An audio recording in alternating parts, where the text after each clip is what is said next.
So here between point A and point B,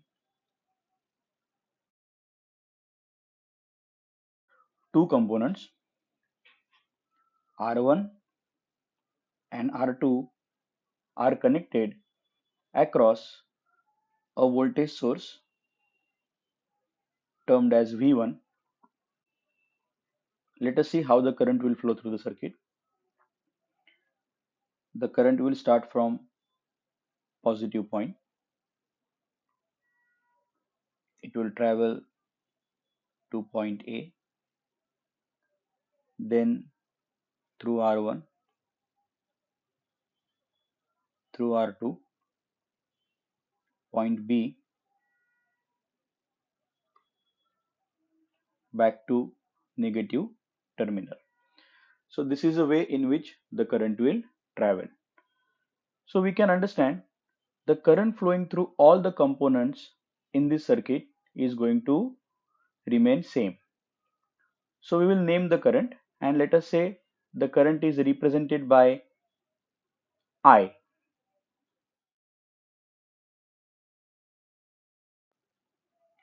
I is the current which will flow through this entire circuit.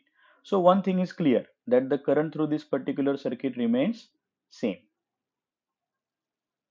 When this current I flows through this resistor, it will cause some voltage drop across this resistor. Let us see what will be the value of voltage drop.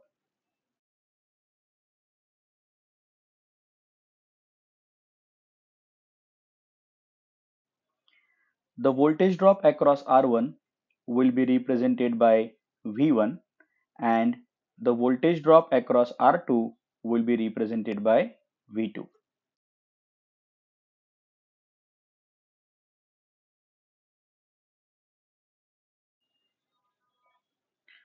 Value of this V1 can be given as I into R1 and value of this V2 can be given as I into R2. So I will represent these equations over here now.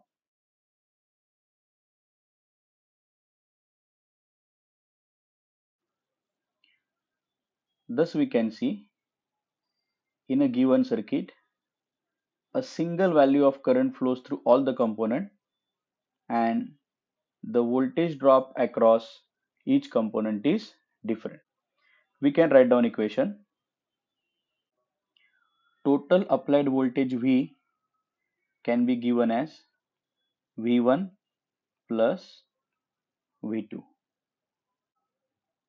So V is represented by I multiplied by R equivalent. R equivalent is the total resistance of the circuit. V1 is I multiplied by R1 and V2 is I multiplied by R2. From this I can write down R equivalent is equal to R1 plus R2. And this is known as formula to calculate the total equivalent resistance in case of series configuration.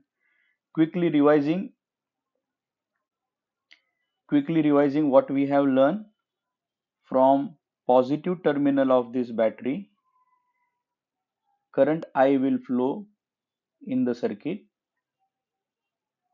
towards the negative terminal of the battery and the value of current through this particular circuit will remain constant, that is given by I.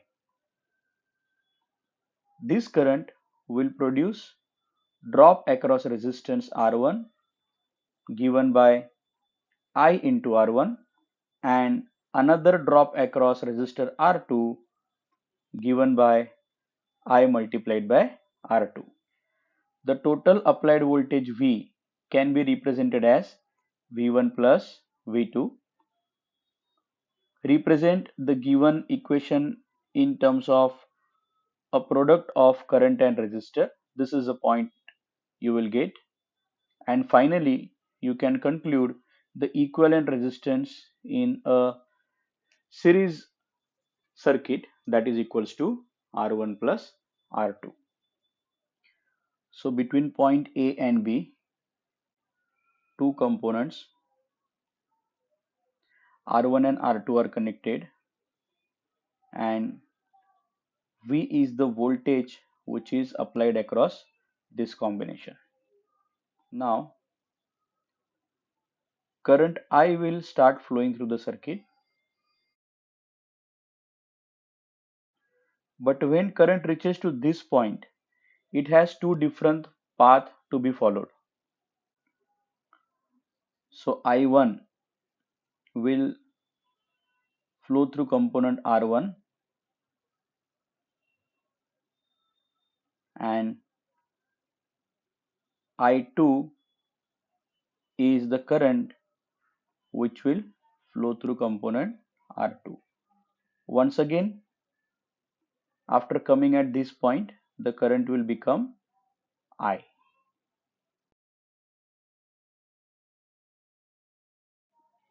and the current will return to the negative terminal of battery.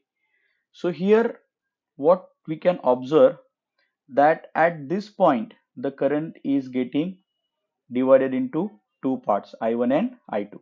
So let us represent this current in terms of their characters. Total current I flowing through circuit. I1 is the current flowing through R1, and I2 is the current flowing through R2, and once again I is the current returning towards the battery. In this case, the voltage across R1 and R2 will remain constant and given by V. Writing down the equations, the value of current I is equals to I1 plus I2. I is equal to total voltage V upon equivalent resistance R equivalent.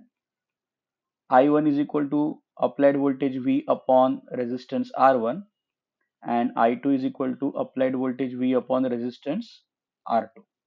This equation will be converted into 1 upon R equivalent is equal to 1 upon R1 plus 1 upon R2, and this is the final equation to calculate resistance in case of parallel circuit. Quickly repeating the explanation, when the voltage is applied across parallel combination, a current starts flowing through the circuit. At this junction, the current is divided into two parts, I1 and I2. Once again, they will come and meet at this particular point, and current I will flow through the circuit. The voltage across the parallel combination R1 R2 will remain constant. From these equations are formed, I is equal to I1 plus I2. Then the equations are converted in terms of ratios of voltage and resistor.